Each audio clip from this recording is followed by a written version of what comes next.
But the aged care minister is a person that I have spoken of many times, and I know that she loves blocking all sorts of criticism and any criticism that she receives on her Facebook page, and she thinks she is on her line to one day being a lot more than she currently is, which is the sports minister, where she flies around the country, for free on the taxpayer dollar. She gets the seats to all the big games, but she's also the aged care minister. This is a person who loves social media and loves sort of the girl boss and turning herself into a celebrity of Australian politics. Remember, she explained the federal budget through the lens of Married at First Sight. Well, as I say, she has responsibility for aged care. And while she is not specifically responsible for what happens at each and every aged care centre, can we read from the Daily Telegraph today that St Jude's Healthcare Services has had its homes sanctioned, an Australian aged care home where elderly people, reportedly feeling embarrassed by the smell and not treated with respect, has failed to meet any of the industry's quality standards. It's been slapped with a sanction, which means it can't take any more residents, i.e. it can't grow its business for the next few months. The aged care watchdog has found that the home, and a specific home in an affluent suburb of Perth, which is operated by St Jude's Healthcare Services, had incidents involving the possible abuse or neglect. The watchdog had a look at this place in December. It followed with a look in January, and most, if not all, of the conditions were failed to be met. As you can see there, of the 42, there were 38 where they fell short. Perhaps a little less time on the TikTok and a little more time on following up, but at least the system has been able to catch what has been going on there, and the families deserve better, let alone, of course, the residents, who absolutely deserve much better than what seemingly they have been getting. All right, politics here.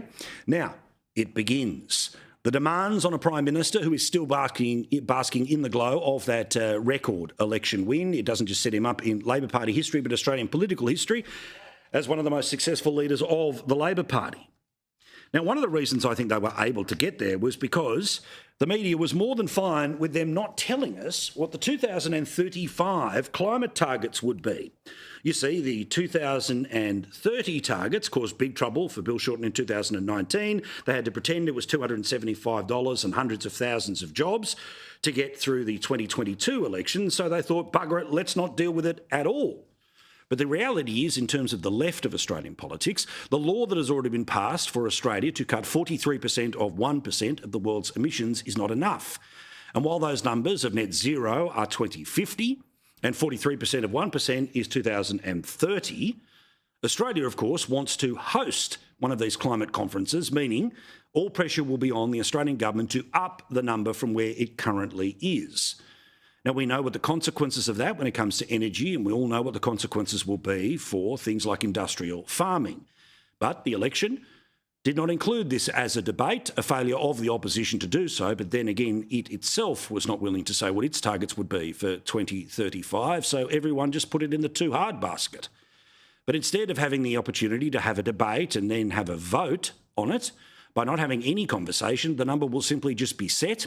And with the numbers as they currently are in the House, a monster majority, and now the Labor Party growing the number of senators it has, will only need the Greens to pass any increase in those targets. So we read today that Labor Party MPs, along with activists in the party, are now suggesting that the current rate of 43% of 1% of the world's emissions to be cut by 2030 should become 70% of 1% of the world's emissions just 5 years later in 2035. Now, the Teals, they too have argued for this before. You see, they have argued that it should be 75%. So this would have been one of those negotiating tactics should there been a minority government, but now that that's not needed, it's the backbench and the membership that are demanding it. And today, via The Australian, we learned that Labor's environmental wing is pushing Anthony Albanese to adopt 70+% emissions reduction targets for 2035. With the nature of the parliament as it is, all of this would be law, there would be no debate, there would be no turning back. And they say in part this should be because of a reward. Why? Because they re-elected Labor MPs and they didn't talk when the government was approving gas in the past few years. The group of 5,000 members poured resources into helping people win environment vote or the environment vote in places like Bennelong, Sydney, Macnamara and Melbourne, as well as Griffith. And the party activist says that the big majority win on Saturday was an opportunity for the government to undertake major reforms to protect the natural environment. Among other things, she says nature positive should come back, even though the Prime Minister pretended that was going away. We told you it was coming back. And Ms Wade has also said that there should be at least 70% emissions cut to 1% of the world's problem by 2025. Just to give you an idea of how far left the membership of the Labor Party has gone, and thus many of the unions who support it, or the members who make up the backbench and even the cabinet, the idea of 70% reduction by 2030 or 2035 is exactly the policy of the Greens from the 2020 year. So straight after the 2019 election, the now gone Adam Bant was saying 75%. Labor now, a few years later, says 70%.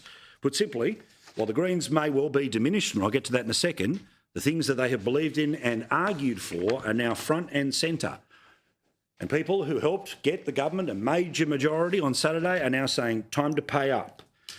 And because we never had a debate about what percentage should be the appropriate percentage at this last election, then guess what's going to happen? Major changes. Currently 43%. Even if it became 53, 63%, let alone 70%, that is dramatic changes to the way that our country works, but it was all the too hard basket.